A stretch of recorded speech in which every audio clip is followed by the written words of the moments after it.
Olá a todos, o meu nome é Mónica Velosa, sou médica gastroenterologista com especial interesse na área da doença inflamatória do intestino e estou cá hoje reunida com a professora Catarina Sousa Guerreiro, nutricionista com especial interesse também nesta área, e estamos reunidas para conversar sobre nutrição na doença inflamatória do intestino. Ao longo desta série sobre doença inflamatória, eu acho que é legítimo dizer que este é um tema transversal a todas as consultas, uma preocupação que muitos dos nossos doentes têm, que vai desde o que é que podem comer, em que altura é que é possível comer determinados alimentos versus, estou a falar na fase da agudização versus na fase em que está tudo calmo em termos de doença, e acho que podemos começar precisamente por uma pergunta, que é uma pergunta bastante geral, mas depois podemos especificar dentro de algumas áreas, que é, afinal, existe uma dieta específica para a doença inflamatória do intestino? Bom, Mónica, obrigada. Na verdade, eu acho que essa é uma das perguntas que mais interesse suscita aos nossos doentes, não é? Eles gostam de chegar à consulta e, por favor, o que é que eu devo comer? Há uma dieta para esta minha doença? Aquilo que nós, e que a literatura nos vai revelando um pouco, é que, na verdade, não existe uma dieta, existe muita investigação associada a padrões alimentares que tenham um perfil cada vez mais, obviamente, anti-inflamatório, e que proporciona uma carga baixa de compostos inflamatórios. Portanto, nós queremos essencialmente uma dieta pouco inflamatória, com poucos alimentos de origem processada, com uma carga de alimentos de origem vegetal muito rica e que permita, de alguma forma, nós retirarmos da dieta aquilo que é mais útil, não é? Compostos anti-inflamatórios, antioxidantes, com um bom teor de proteína. Portanto, respondendo à pergunta, sim, os estudos mostram cada vez mais interesse nas dietas anti-inflamatórias com poucos alimentos processados, com uma base, se possível, bastante vegetal, com alguma componente de proteína animal, claro. Muito obrigada. Eu acho que sim, de facto, a pergunta também vem muitas das vezes na linha de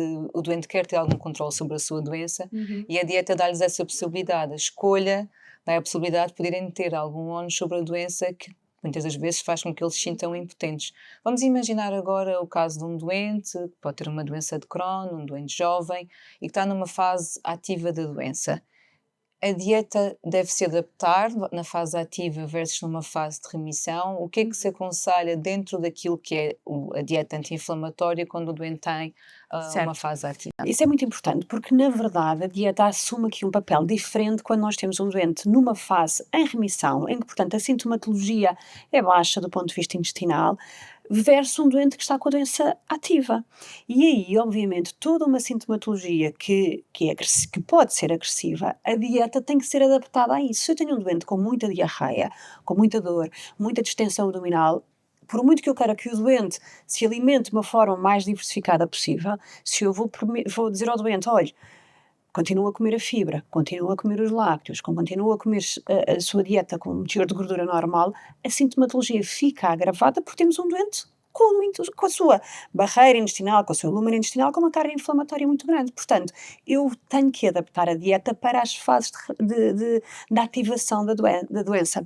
Dito isto, os doentes vão ter que passar nesse período, e aquilo que se espera que seja muito circunscrito no tempo, a consumir menos fibra, provavelmente, durante um determinado período, uma fibra que muitas vezes, e isso é importante, jogar aqui com o nutricionista e o doente, explicar um bocadinho os tipos de fibra que existem, mas pronto, basicamente pouca fibra, pouca lactose, se os doentes sentirem que sim, quando consomem leite e iogurtes ficam com mais sintomas, ajustar o teor da gordura da dieta e alguns agentes que podem provocar um bocadinho mais de motilidade, a cafeína, algumas especiarias mais picantes. Portanto, há aqui um leque de ajustes para a fase de ativação. Na fase de remissão, é a conversa, é a estratégia, é uma conversa para, vamos tentar variar muito à custa do natural e menos processado. Eu acho que tudo aquilo que tu disseste mostra a grande importância que o nutricionista tem no acompanhamento destes doentes e estas conversas que vão ser um bocadinho diferentes, não é? Numa fase aguda versus numa fase de remissão versus algumas complicações que os doentes possam ter associadas à doença versus doentes que tenham sido operados versus não operados.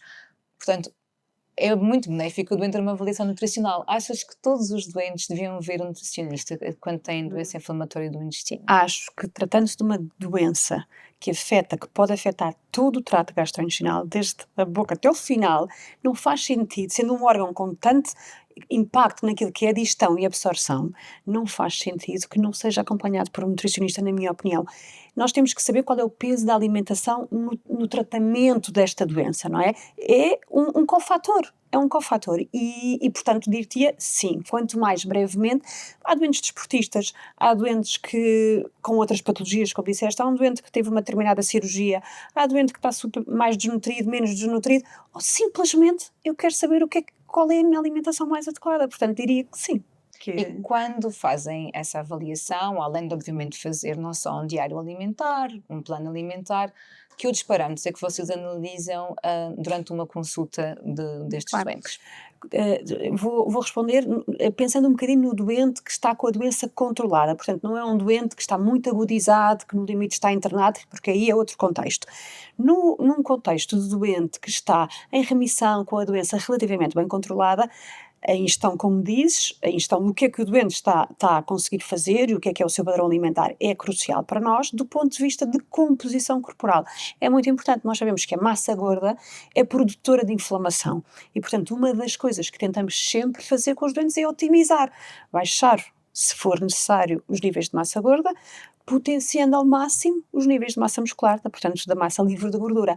Portanto, este ajuste, uma composição corporal, nós temos técnicas de bioimpedância, as pregas corporais, um perímetro da cintura, são todos marcadores ou ferramentas que nós utilizamos para a composição corporal destes doentes. Portanto, o peso por si é uma medida um bocado insuficiente. É falível, não é? Claro que é um indicador, se não temos mais nada, um índice de massa corporal é importante, mas todos nós sabemos que há muitos falsos magros, há muitas pessoas com excesso de peso que estão até assumimos que têm muito peso e, portanto, até no limite, portanto, não há desnutrição, não, há déficits importantes de massa muscular nos obesos, portanto, sim, índice de massa corporal é o básico do básico, sendo que é muito falível.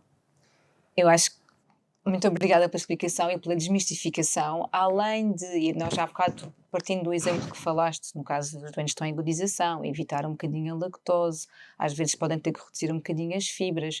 Existe uma outra dieta que tem vindo a ser usada noutras doenças, como doenças do cólon irritável, as dispépsias funcionais, que é uma dieta que é baixa em oligosacáridos e polissacáridos, a chamada dieta Low FODMAPs. Essa dieta tem alguma aplicabilidade nestes doentes? É uma dieta amplamente estudada? Neste caso, há alguma vantagem? Mónica, sim. Então, a dieta com baixa carga de FODMAPs é muito dirigida para algumas patologias que falaste, mas também tem o seu espaço na doença inflamatória. Nós sabemos que é uma dieta que não tem propriamente, não estamos a fazer alterações grandes do ponto de vista inflamatório da dieta, mas estamos a alterar claramente a capacidade fermentativa. E a capacidade fermentativa é ótima ou melhor, ajustando a capacidade fermentativa, é muito boa para controlar alguns sintomas que tanto existem num cólon irritável como existem numa doença inflamatória. Portanto, quando o doente tem uma distensão abdominal muito grande, muito gás, uma alteração do trânsito intestinal, muito resultado de uma carga fermentativa, porque houve uma absorção dos hidratos de carbono, há barreiras intestinais que estão mais inflamadas. Portanto, a dieta com baixo teor de carga de FODMAPs, sim, é útil para aliviar algum controle de sintomas. E, portanto, nós aplicámos-la também. E nesses doentes, voltando um bocadinho ao doente que tem várias restrições e que provavelmente pode ter alguma dificuldade em encontrar aquilo que vá de acordo com as suas necessidades naquele momento exato, achas que é fácil encontrar uma dieta equilibrada? Achas que por vezes os doentes têm tendência a comer muito do mesmo e a ficar com algumas lacunas em termos de déficits vitamínicos ou nutricionais? Olha, nós fizemos há muitos anos atrás, fizemos um estudo cá em Portugal, exatamente com doentes com doença inflamatória, que mostrou exatamente isso que tu estás a dizer, que é, há por vezes um bocadinho o receio de se alimentarem, a dúvida sobre o que é que devem se alimentar ou não, faz com que retiram, e depois quando vamos analisar micronutrientes que são realmente importantes nesta patologia, já têm um déficit absortivo, ainda por cima, não ingerem aquilo que devem porque têm receio, aquilo que verificamos, sim, começam com déficits nutricionais de cálcio, de vitaminas do complexo B, enfim, que realmente de ferro, que nos preocupam portanto, mais uma vez, a importância de conseguirmos monitorizar isto o mais rapidamente possível, e a conversa com os doentes, o aconselhamento alimentar de uma forma precoce é importante. E colmatar esses déficits se existirem, não é? Com alimentos certos ou com suplementos certos. Sim, muitos destes doentes desenvolvem o medo ou a fobia de comer, a fobia de desenvolver sintomas associados à sua alimentação, mas também há alturas em que temos que simplificar e recorrer a uma nutrição entérica, não é? Uhum, uhum. Em que situações é que isso pode ter que acontecer na tua experiência clínica e qual é que é geralmente a adaptação ou a forma como os doentes recebem esse tipo de dietas que são geralmente limitadas no tempo? Acontecem em situações muito específicas e muito bem estudadas, porque na verdade é muito difícil o cumprimento, nessas dietas falamos de uma dieta artificial, só uma dieta artificial, portanto o doente não lhe é permitido, idealmente não lhe é permitido, pois há algumas adaptações dessa dieta, mas não, o doente está 24 horas a fazer um produto químico, não é? Produto químico esse que há estudos a mostrar que parece ter um interesse importante no controle da doença e dos marcadores inflamatórios. Mas, enfim, não é algo que seja muito fácil do doente conseguir estar durante muito tempo, e nem é desejável estar muito tempo com essa dieta. Mas sim, uma fórmula, nós chamamos-lhe uma fórmula polimérica, com todos os nutrientes, macronutrientes, micronutrientes, em que o doente não está sujeito a alimentos com cargas de alguma forma mais inflamatórias e, no fundo, promove ali um certo descanso intestinal, se quisermos dizer desta forma. Muito obrigada pela explicação. Acho que era importante talvez acabarmos aqui com, como tu tens muita experiência nesta área, qual é que é o mito que tu achas que nas consultas tens mais necessidade de abordar, seja em relação a intolerâncias ou a ingredientes ou a crenças que as pessoas têm quando chegam ao teu consultório? Existe assim um tema que seja recorrente e que tenhas que abordar e tentar desmistificar? O que é que tu achas? Engraçada essa pergunta. Olha, no contexto desta área, não é, da gastro, no contexto das doenças do intestino, inflamatórias neste caso, eu diria que se talvez, a necessidade de que os doentes por vezes sentem ou consideram que o glúten da dieta é o grande agressor, não é?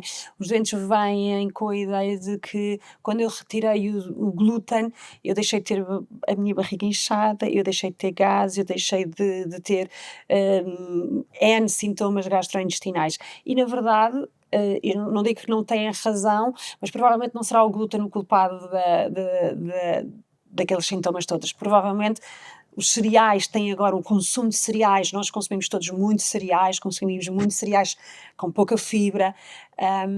O processamento destes cereais realmente não é igual ao processamento que nós tínhamos quando comíamos pão enfim, os nossos antecessores. A qualidade do pão era diferente hoje, portanto talvez o peso do glúten, deste nutriente, se quisermos dizer, desta proteína, nas doenças inflamatórias, é realmente impactante para os doentes. E depois há aqui um mito, e se calhar maior do que este, desculpa, vou corrigir ainda, vou salientar, que é: eu comi isto e eu tive uma reativação. Eu entrei em crise. E a desmistificação disto é importante. Talvez o glúten, dentro dos nutrientes, é aquele que é mais mencionado, mas o peso que os doentes muitas vezes colocam na alimentação para atribuir uma reativação, uma agudização, é grande. E por muito que eu gostasse muito que, na verdade, até se pudéssemos dizer: olha, então tiro o alimento e ficamos sem doença inflamatória, mas na verdade não é o caso, e portanto talvez esse seja assim o mais enraizado. Mas também não é solução dizer: olha, a alimentação não tem, como acontece com alguns colegas, a alimentação não tem nada a ver com o seu crono, como o que quiser. Na verdade, isto também é errado, portanto, nem o 8 nem o 80, eu acho que é aqui um papel aqui meio termo Sim, o equilíbrio é sempre o equilíbrio, desejado e acho sim. que nós temos vindo a mudar muito a nossa abordagem em relação à dieta nos últimos 10 anos e há bocado quando mencionaste o glúten é verdade que existem alguns os doentes com doença inflamatória têm mais probabilidade de ter doença celíaca, mas esta quase demonização do glúten tem uma probabilidade muito grande na nossa população e nem sempre é esse o caso. É. E sim, acho que é engraçado também teres comentado a necessidade que os doentes têm de identificar a causa exata daquela agudização e o quão difícil é abordar em consulta, porque estas crenças depois acompanham os doentes ao longo da sua doença. E eu costumo dizer aos doentes que nós todos podemos achar que sabemos imenso sobre doença inflamatória, nós técnicos, não é? E o doente, obviamente, é o doente que está a sentir a doença e, portanto, o doente vivenciará com certeza algumas situações que para nós nos podem parecer estranhas. Agora, ele tem é que ter uma certa confiança nos profissionais, dizer-nos o que é que quando nos dizem que aquele alimento lhe causou algo e não existem teoricamente nenhum motivo para tal, ele tem que perceber que muito provavelmente aquilo que ele sentiu foi obra de outra situação qualquer e, portanto, não excluir com base em fundamentos que não existem, não é? Costumo dizer-lhes aos doentes, repita o alimento mais do que 1, 2, 3 vezes. Se sentir mal após o seu consumo, então ponha de lado. Caso contrário, não faça isso, que só vai perder qualidade de vida, na verdade. E pronto, é um bocadinho esta literacia alimentar que nós tentamos passar adiante. Acho que é uma ótima mensagem, confiança nos profissionais de saúde e também perceber o seu corpo como é que funciona, mas sempre com uma mente aberta para outras possibilidades que possam estar a influenciar. Acho que foi uma ótima conversa. Muito obrigada por desmistificares e por informares sobre esta questão tão importante de nutrição na doença inflamatória. Obrigada a todos pela vossa participação também.